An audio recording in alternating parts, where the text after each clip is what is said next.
just turning my mic on for the night. I was supposed to be streaming.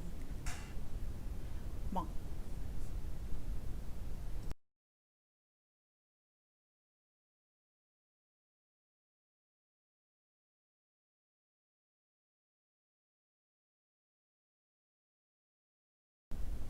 Oh, sorry. Double feedback there for a moment. So I was supposed to be streaming Home of the Ho Dog, which was my brand new Monster of the Week adventure over on Brambleberry Games. But unfortunately, that did not happen. We had some health concerns, and I would rather not have unhealthy hunters taking on murderous, hungry, meat-eating creatures. And so I'm also throwing up alerts and whatnot.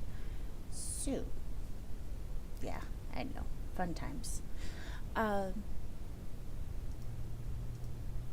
So I've got two tales tonight. The first... Hey, I turned right to it. And I have this, evil-looking book. It's so great. So when I was a kid, I read, and I don't remember where, the story about the girl with the velvet ribbon and her boyfriend fall madly in love, and she's always wearing that ribbon, and he eventually gets super jealous and takes the ribbon off and her head falls off. Yeah, pretty spooky. However, there's a version even older than that. The Adventure of the German Student by Washington Irving, and this was originally published in 1822. Some say he was inspired by a French folktale, but we haven't really been able to find out where it came from. Alexandre Dumas also had a similar story published at the same time, so they might have inspired each other. So without further ado, The Adventure of the German Student, Washington Irving. On a stormy night in the tempestuous times of the French Revolution, a young German was returning to his lodgings at a late hour across the old part of Paris. The lightning gleamed, and the loud claps of thunder rattled through the lofty, narrow streets.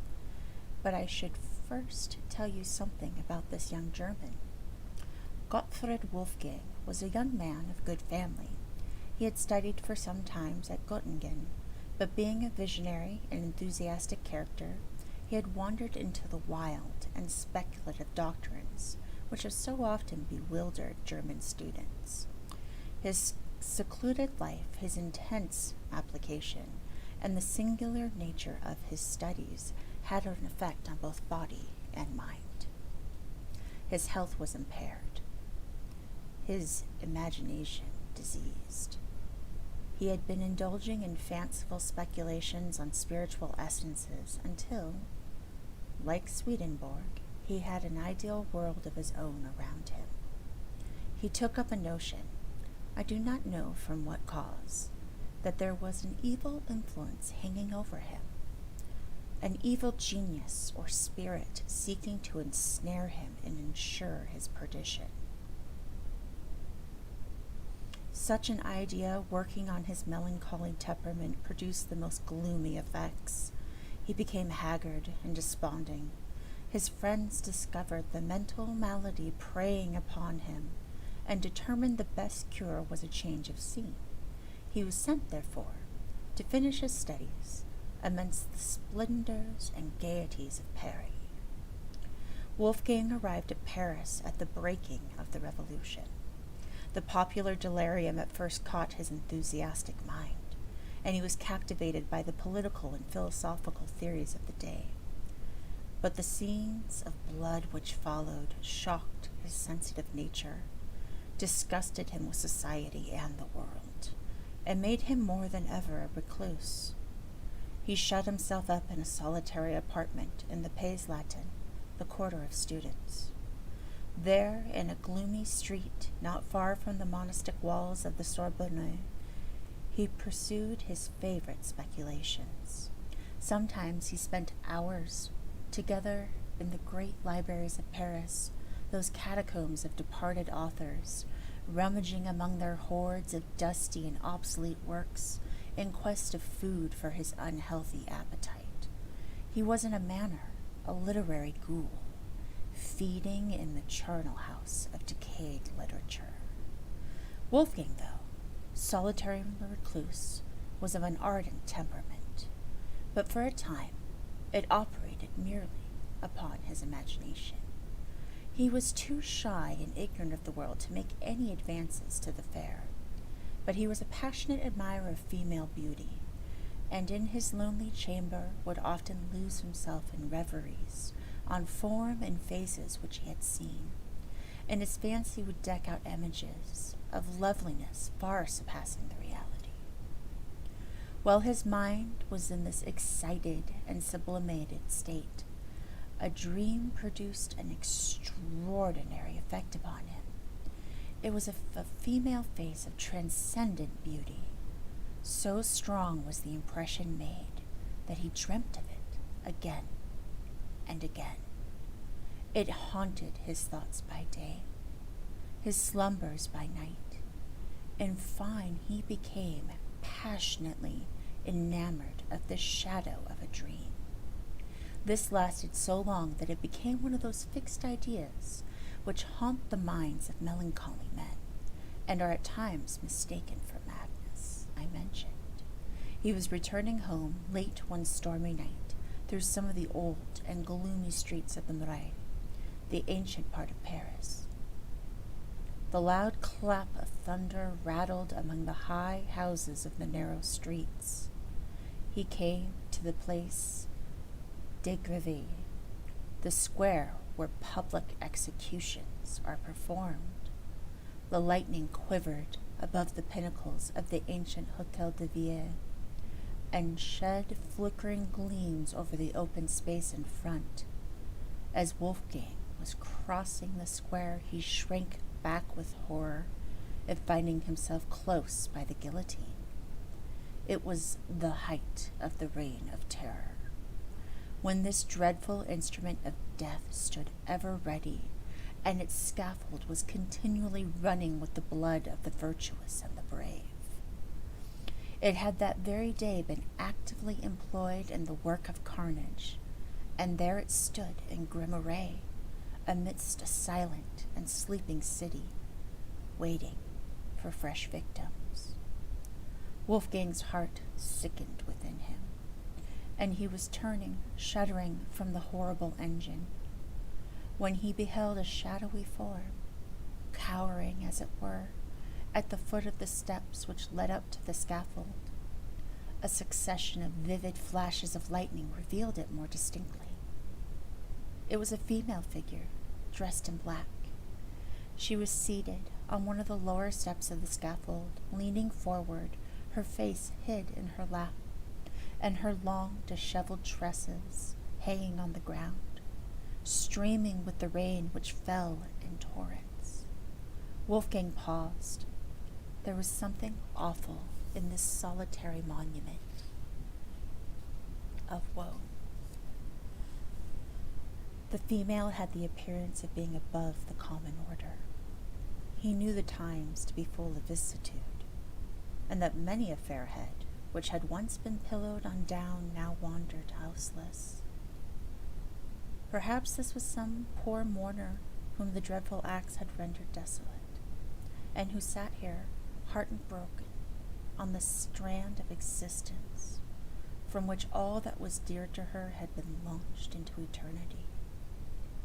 He approached and addressed her in the accents of sympathy. She raised her head and gazed wildly at him. What was his astonishment at beholding, by the bright glare of the lightning, the very face which had haunted him in his dreams. It was pale and disconsolate, but ravishingly beautiful. Trembling with violent and conflicting emotions, Wolfgang again accosted her. He spoke something of her being exposed at such an hour of night, and to the fury of such a storm. and offered to conduct her to her friends. She pointed to the guillotine with a gesture of dreadful significance. "I have no friends on earth," said she. "But you have a home," said Wolfgang. "Yes, in the grave." The heart of the student melted at the words. "If a stranger dare make an offer," said he, "without danger of being misunderstood, I would offer my humble dwelling as a shelter, myself as a devoted friend. I am friendless myself in Paris, and a stranger in the land. But if my life could be of service, it is at your disposal, and should be sacrificed before harm or indignity should come to you." There was an honest earnestness in the young man's manner that had its effect. His foreign accent, too, was in his favor. It showed him not to be a hackneyed inhabitant of Paris. Indeed, there is an eloquence in true enthusiasm that is not to be doubted. The homeless stranger confided herself implicitly to the protection of the student. He supported her faltering steps across the Pont Neuf, and by the place where the statue of Henry IV had been overthrown by the populace. The storm had abated, and the thunder rumbled at a distance. All Paris was quiet. That great volcano of human passion slumbered for a while, to gather fresh strength for the next day's eruption. The student conducted his charge through the ancient streets of the Pays Latin, and by the dusky walls of the Sorbonne, to the great, dingy hotel which he inhabited. The old portress who admitted them stared with surprise at the unusual sight of the melancholy Wolfgang with a female companion. On entering his apartment, the student for the first time blushed at the scantiness and indifference of his dwelling. He had but one chamber, an old-fashioned saloon, heavily carved and fantastically furnished, with the remains of former magnificence. For it was one of those hotels in the quarter of the Luxembourg Palace, which had once belonged to nobility. It was lumbered with books and papers and all the usual apparatus of a student, and his bed stood in a recess at one end. When lights were brought, and Wolfgang had a better opportunity of contemplating the stranger, he was more than ever intoxicated by her beauty. Her face was pale, but of a dazzling fairness, set off by a profusion of raven hair that hung clustering about it. Her eyes were large and brilliant, with a singular expression that approached almost to wildness. As far as her black dress permitted her shape to be seen, it was of perfect symmetry. Her whole appearance was highly striking, though she was dressed in the simplest style. The only thing approaching to an ornament which she wore was a broad black band round her neck, clasped by diamonds. The perplexity now commenced with the student how to dispose of the helpless being thus thrown upon his protection. He thought of abandoning his chamber to her and seeking shelter for himself elsewhere. Still, he was so fascinated by her charms. There seemed to be such a spell upon his thoughts and senses that he could not tear himself from her presence. Her manner, too, was singular and unaccountable. She spoke no more of the guillotine. Her grief had abated. The attention of the student had first won her confidence and then, apparently, her heart. She was evidently an enthusiast like himself, and enthusiasts soon understand each other. In the infatuation of the moment, Wolfgang avowed his passion for her. He told her the story of his mysterious dream, and how she had possessed his heart before he had even seen her. She was strangely affected by his recital, and acknowledged to have felt an impulse towards him equally unaccountable. It was the time for wild theory and wild actions. Old prejudices and superstitions were done away. Everything was under the sway of the goddess of reason. Among other rubbish of the old times, The forms and ceremonies of marriage began to be considered superfluous, bonds for honorable minds. Social compacts were the void. Wolfgang was too much of a theorist not to be tainted by the liberal doctrines of the day. "Why should we separate?" said he. "Our hearts are united in the eyes of reason and honor. We are as one. What need is there of sordid forms to bind high souls together?" The stranger listened with emotion. She had evidently received illumination of the same school. "You have no home nor family," continued he. "Let me be everything to you. Or rather, let us be everything to one another. If form is necessary, form shall be absorbed. There is my hand. I pledge myself to you, forever." "Forever?" said the stranger solemnly. "Forever," repeated Wolfgang. The stranger clasped the hand extended to her. "Then I am yours," murmured she, and sank upon his bosom. The next morning the student left his bride, sleeping, and sallied forth at an early hour to seek more spacious apartments, suitable to the change in his situation. When he returned, he found the stranger lying with her head hanging over the bed, and one arm overthrown it. He spoke to her, but received no reply. He advanced to awaken her from her uneasy posture. On taking her hand, it was cold. There was no pulsation.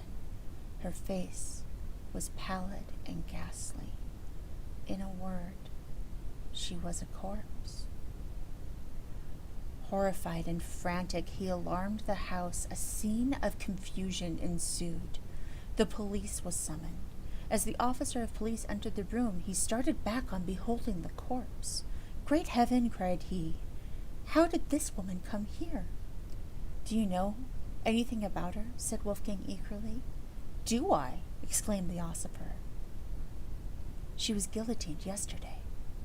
He stepped forward, undid the black collar round the neck of the corpse, and the head rolled on the floor. The student burst into a frenzy. The fiend has gained possession of me," shrieked he. "I am lost forever." They tried to soothe him, but in vain. He was possessed with the frightful belief that an evil spirit had reanimated the dead body to ensnare him.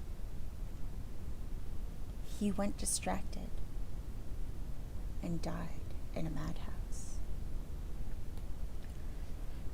I do love that one.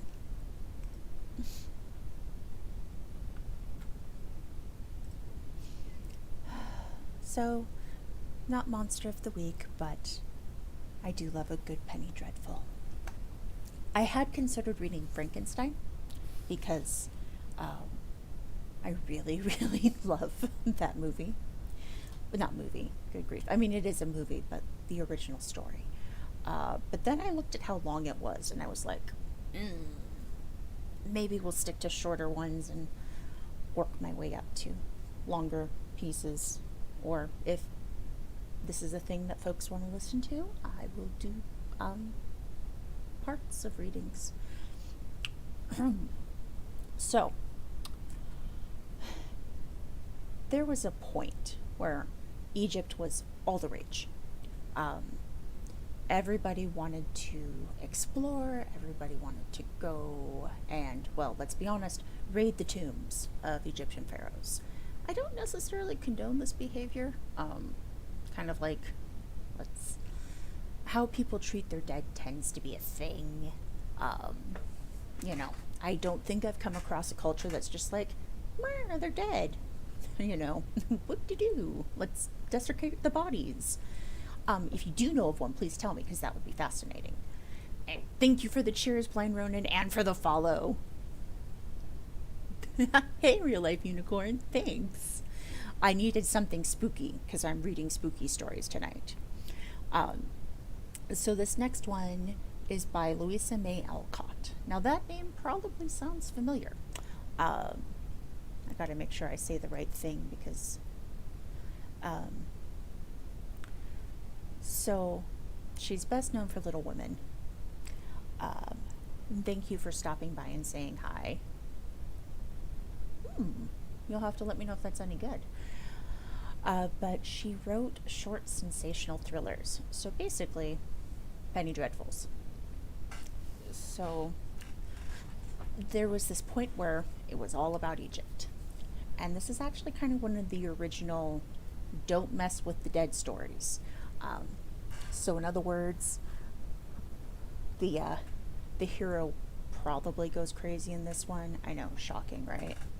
So, and here goes another one. Lost in a Pyramid, or The Mummy's Curse, Louisa May Alcott. And what are these, Paul? Asked Evelyn, opening a tarnished gold box and examining its contents curiously. Seeds of some unknown Egyptian plant, replied Forsyth, with a sudden shadow on his dark face as he looked down at the 3 scarlet grains lying in the white hand lifted to him. Where did you get them? Asked the girl. That is a weird story, which will only haunt you if I tell it, said Forsyth, with an absent expression that strongly excited the girl's curiosity. Please tell it. I like weird tales, and they never trouble me. I do tell it. Your stories are always so interesting, she cried, looking up with such a pretty blending of entreaty and command in her charming face that refusal wasn't possible. You'll be sorry for it, and so shall I, perhaps. I warn you beforehand that harm is foretold to the possessor of those mysterious seeds, said Forsyth, smiling, even while he knit his black brows and regarded the blooming creature before him with a fond yet foreboding glance. Tell on. I'm not afraid of these pretty atoms, she answered with an imperious nod. To hear is to obey. Let me read the facts, and then I will begin, returned Forsyth, pacing to and fro with the far-off look of one who turns the pages of the past. Evelyn watched him a moment, and then returned to her work, or play rather, for the task seemed well suited to the vivacious little creature, half child, half woman. While in Egypt, commenced Forsyth slowly, I went one day with my guide and Professor Niles to explore the Cheops. Niles had a mania for antiquities of all sorts, and forgot time, danger, and fatigue in the ardor of his spirits. We rummaged up and down the narrow passages half choked with dust and close air, reading inscriptions on the walls, stumbling over shattered mummy cases, or coming face to face with some shriveled specimen perched like a hobgoblin on the little shelves where the dead used to be stowed away for ages. I was desperately tired after a few hours of it and begged the professor to return, but he was bent on exploring certain places and would not desist.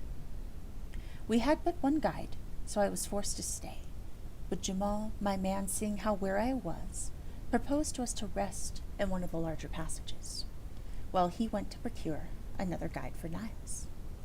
We consented, and ensuring us that we were perfectly safe if we did not quit the spot, Jamal left us, promising to return speedily. The professor sat down to take notes of his research, and stretching myself on the soft sand, I fell asleep.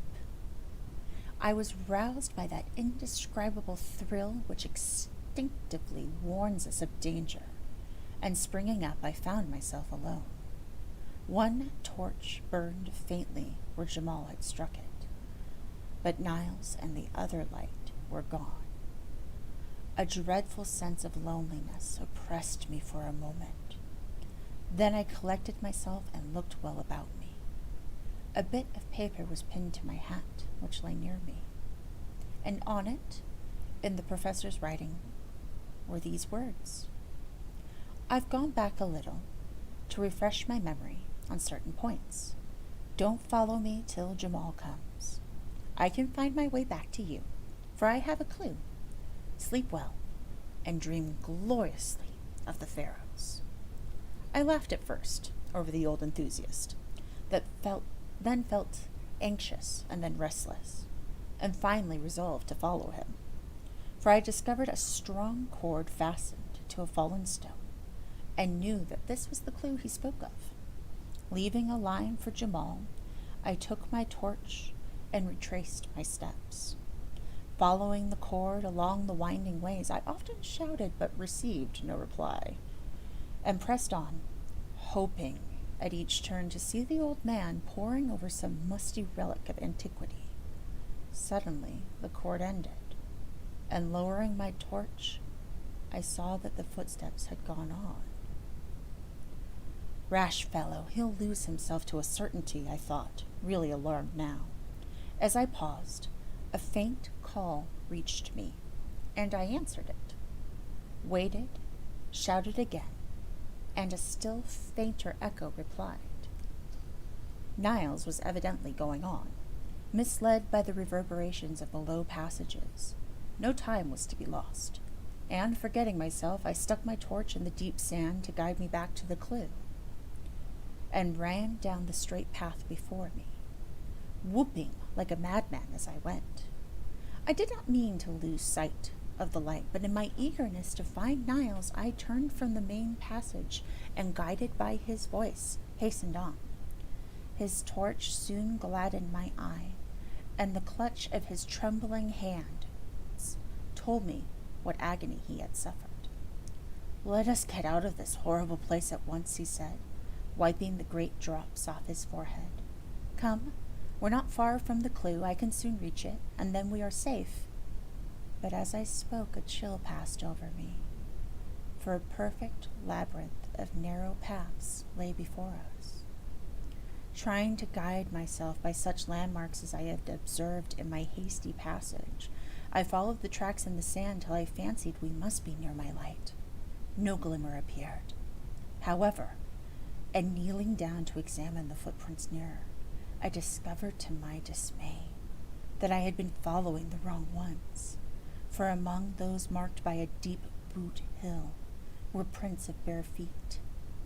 We had no guide there, and Jamal wore sandals. Rising, I confronted Niles with the one despairing word, "Lost," as I pointed from the treacherous sand to the fast waning light. I thought the old man would be overwhelmed, but to my surprise he grew quite calm and steady, thought a moment, and then went on, saying quietly, "Other men have passed here before us. Let us follow their steps, for if I do not greatly err, they lead toward great passages where one's way is easily found." On we went bravely, till a misstep threw the professor violently to the ground with a broken leg, and nearly extinguished the torch. It was a horrible predicament, and I gave up all hope as I sat beside the poor fellow, who lay exhausted with fatigue, remorse, and pain, for I would not leave him. "Paul," he said suddenly, "if you will not go on, there is one more effort we can make. I remember hearing that a party lost as we are saved themselves by building a fire. The smoke penetrated further than sound or light, and the guide's quick wit understood the unusual mist. He followed it and rescued the party. Make a fire and trust to Jamal." "A fire? Without wood?" I began, but he pointed to a shelf behind me, which had escaped me in the gloom, and on it I saw a slender mummy case. I understood him, for these dry cases, which lied about in hundreds, are freely used as firewood. Reaching up, I pulled it down, believing it to be empty, but as it fell, it burst open, and out rolled a mummy. Accustomed as I was to such sights, it startled me a little, for danger had unstrung my nerves. Laying the little brown chrysalis aside, I smashed the case, lit the pile with my torch, and soon a light cloud of smoke drifted down the 3 passages, which diverged from the cell-like place which we had paused. Well busied with the fire, Niles, forgetful of pain and peril, had dragged the mummy nearer, and was examining it with the interest of a man whose ruling passion was strong, even in death. "Come, and help me unroll this. I have always longed to be the first to see and secure the curious treasures put away among the folds of the uncanny, winding sheets. This is a woman, and we may find something rare and precious here," he said, beginning to unfold the outer coverings, from which a strange aromatic odor came. Reluctantly I obeyed, for to me there is something sacred in the bones of this unknown woman. But to beguile the time and amuse the poor fellow, I lent a hand, wondering as I worked if this dark, ugly thing had ever been a lovely, soft-eyed Egyptian girl. From the fibrous folds of the wrapping dropped precious gums and spices, which half intoxicated us with their potent breath, antique coins, and a curious jewel or two, which Niles eagerly examined.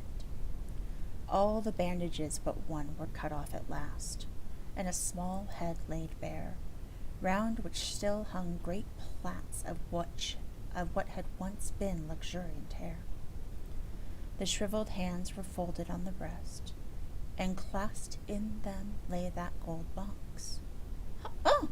cried Evelyn, dropping it from her rosy palm with a shudder.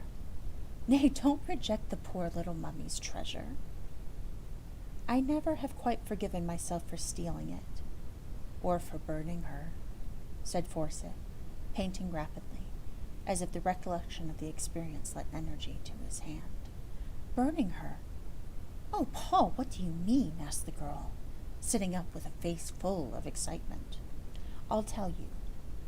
While busied with Madame la Momie, our fire had burned low, for the dry case went like tinder. A faint, far-off sound made our hearts leap, and Niles cried out, 'Pile on the wood! Jamal is tracking us. Don't let the smoke fail now, or we are lost.' There is no more wood. The case was very small, and is all gone," I answered, tearing off such of my garments as would burn readily, and piling them upon the embers. Niles did the same, but the light fabrics were quickly consumed and made no smoke. "Burn that," commanded the professor, pointing to the mummy. I hesitated a moment.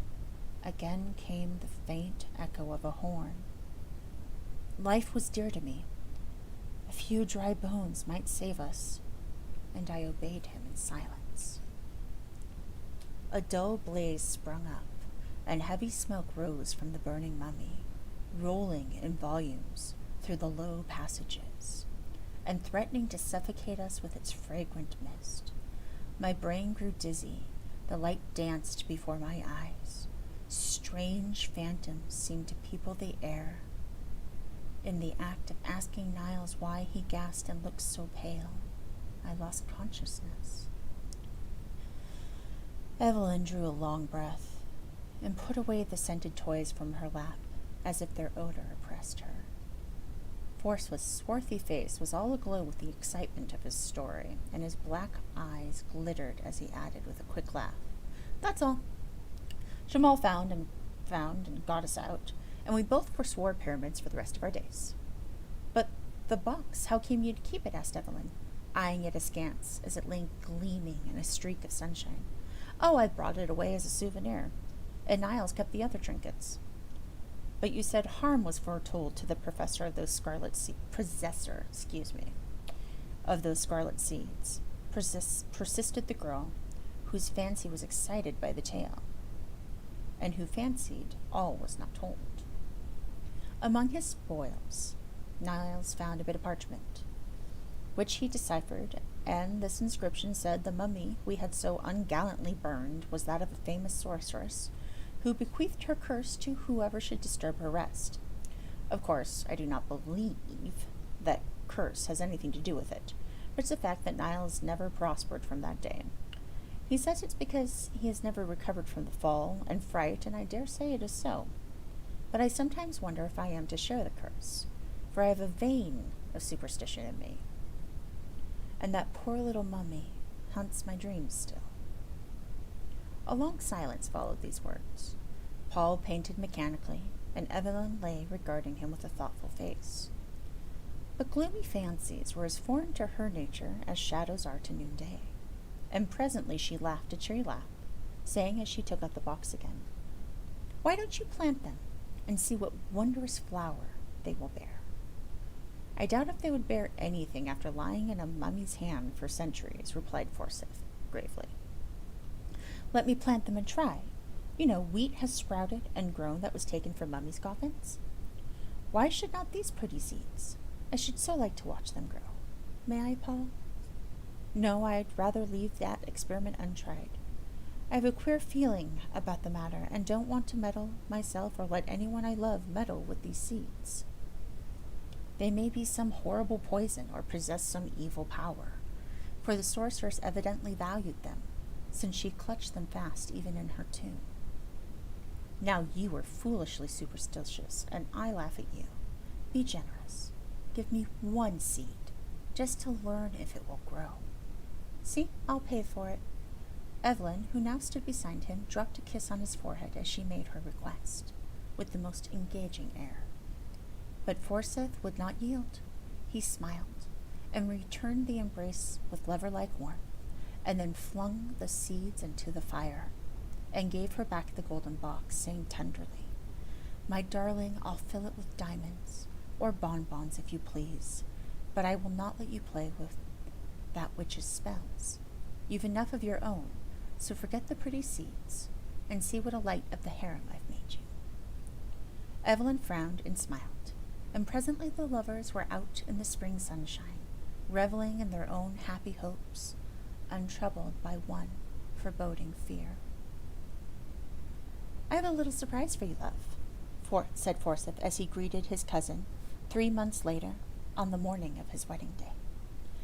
"And I have one for you," she answered, smiling faintly. "How pale you are, and how thin you grow. All this bridal bustle is too much for you, Evelyn," he said with fond anxiety, as he watched the strange pallor of her face and pressed the wasted little hand in his. "I am so tired," she said, and leaned her head wearily on her lover's breast. "Neither sleep, food, nor air gives me strength, and a curious mist seems to cloud my mind at times. Mamma says it's the heat, but I shiver even in the sun, while at night I burn with fever. Paul, dear, I'm glad you're going to take me away to lead a quiet, happy life with you, but I'm afraid it will be a very short one. My fanciful little wife, you are tired and nervous with all this worry, but a few weeks of rest in the country will give us back our blooming Eve again. Have you no curiosity to learn my surprise?" he asked, to change her thoughts. The vacant look stealing over the girl's face gave place to one of interest, but as she listened, it seemed to require an effort to fix her mind on her lover's words. "Remember the day we rummaged in the old cabinet?" "Yes," and a smile touched her lips for a moment. "And how you wanted to plant those queer red seeds I stole from the mummy?" "I remember," and her eyes kindled with a sudden fire. "Well, I tossed them into the fire, as I thought, and gave you the box. But when I went back to cover up my picture, and found one of those seeds on the rug, a sudden fancy to gratify your whim led me to send it to Niles, and ask him to plant and report on its progress. Today I hear from him for the first time, and he reports that the seed has grown marvelously, has budded, and that he intends to take the first flower, if it blooms in time, to a meeting of famous scientific men, after which he will send me its true name and the plant itself. From his description it must be very curious, and I am impatient to see it. You need not wait. I can show you the flower in its bloom." And Evelyn beckoned with the mentioned smile, so long a stranger to her lips. Much amazed, Forsyth followed her to her own little boudoir, And there, standing in the sunshine, was the unknown plant. Almost rank in their luxuriance were the vivid green leaves on the slender purple stems, and rising from the mist, one ghostly white flower, shaped like the head of a hooded snake, with scarlet stamens like forked tongues, and on the petals glittered spots like dew. A strange, uncanny flower. Has it any odor? Asked Forsyth, bending to examining it, and forgetting in his interest to ask how it came there. None, and that disappoints me. I am so fond of perfumes, answered the girl, caressing the green leaves which trembled at her touch, while the purple stems deepened their tint. Now tell me about it, said Forsyth, after standing silent for several minutes. I had been before you, and secured one of the seeds, for 2 fell on the rock. I planted it under a glass in the richest soil I could find, watered it faithfully, and was amazed at the rapidity with which it grew when once it appeared above the earth. I told no one, for I meant to surprise you with it, but this bud has been so long in blooming I have had to wait. It is a good omen that it blossoms today, and as it is nearly white, I mean to wear it, for I have learned to love it, having been my pet for so long. I would not wear it, for in spite of its innocent color, it is an evil-looking plant, with its adder tongue and unnatural dew. Wait till Niles tells us what it is, then pet it if it is harmless. Perhaps my sorceress cherished it for some symbolic beauty. Those old Egyptians were full of fancies. It was very sly of you to turn the tables of me on this way, but I forgive you, since in a few hours I shall chain this mysterious hand forever. How cold it is! Come, out into the garden and get some warmth and color for tonight, my love. But when night came, no one could reproach the girl with her pallor, for she glowed like a pomegranate flower. Her eyes were full of fire, her lips scarlet, and all her old vivacity seemed to have returned. A more brilliant bride never blushed under a misty veil, and when her lover saw her, he was absolutely startled by the almost unearthly beauty which transformed the pale, languid creature of the morning into this radiant woman. They were married, and if love, many blessings, and all good gifts lavishly showered upon them could make them happy, then this young pair was truly blessed. But even in the rapture of the moment that made her his, Forsyth observed how icy cold was the little hand he held, how feverish the deep color on the soft cheek he kissed, and what a strange fire burned in the tender eyes that looked so wistfully at him. Blithe and beautiful as a spirit, the smiling bride played her part in all the festivities of that long evening, and when at last life and color began to fade, the loving eyes that watched her thought it but natural weariness of the hour. As the last guest departed, Forsyth was met by a servant, who gave him a letter marked haste. Tearing it open, he read the lines, from a friend of the professor's. Dear Sir, poor Niles died suddenly 2 days ago while at the scientific club, and his last words were, Tell Paul Forsyth to beware the mummy's curse, for this fatal flower hath killed me. The circumstances of his death were so peculiar that I add them as a sequel to this message. For several months, as he told us, he had been watching an unknown plant, and that evening he brought us the flower to examine. Other matters of interest absorbed us to a late hour, and the plant was forgotten. The professor wore it in his buttonhole, a strange white serpent-headed blossom, with pale glittering spots, which slowly changed to a glittering scarlet, till the leaves looked as if sprinkled with blood. It was observed that instead of the pallor and feebleness which had recently come over him, that the professor was unusually animated, and seemed in an almost unnatural state of high spirits. Near the close of the meeting, in the midst of a lively discussion, he suddenly dropped, as if smitten with apoplexy. He was conveyed home insensible, and after one lucid interval, in which he gave me the message I have recorded above, he died, in great agony, raving of mummies, pyramids, serpents, and some fatal curse which had fallen upon him. After his death, livid scarlet spots like those on the flower appeared upon his skin, and shriveled like a withered leaf. At my desire, the mysterious plant was examined, and pronounced by the best authority one of the most deadly poisons known to the Egyptian sorcerers. The plant slowly absorbs the vitality of whoever cultivates it, and the blossom, worn for 2 or 3 hours, produces either madness or death. Down dropped the paper from Forsyth's hand. He read no further, but hurried back into the room where he had left his young wife. As if worn out with fatigue, she had thrown herself upon a couch and lay there motionless, her face half hidden by the light folds of the veil which had blown over it. "Evelyn, my dearest, wake up and answer me. Did you wear that strange flower today?" whispered Forsyth, putting the misty screen away. There was no need for her to answer, for there, gleaming spectrally on her bosom, was the evil blossom, its white petals spotted now with flecks of scarlet, vivid as drops of newly spilt blood.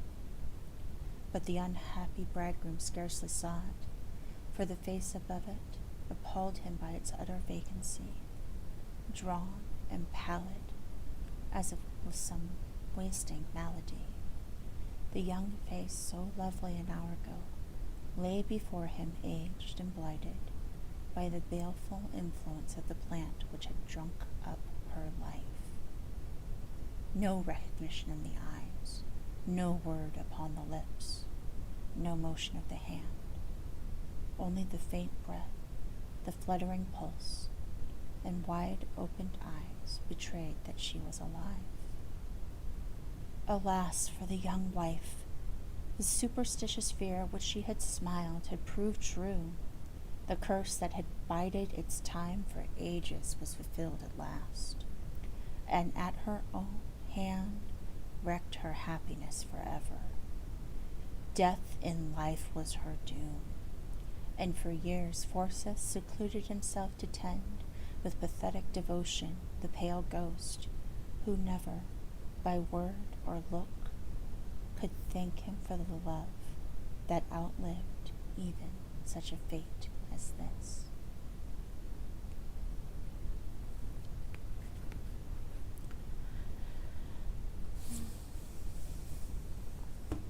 And with that, I say good night. Sweet dreams, everyone.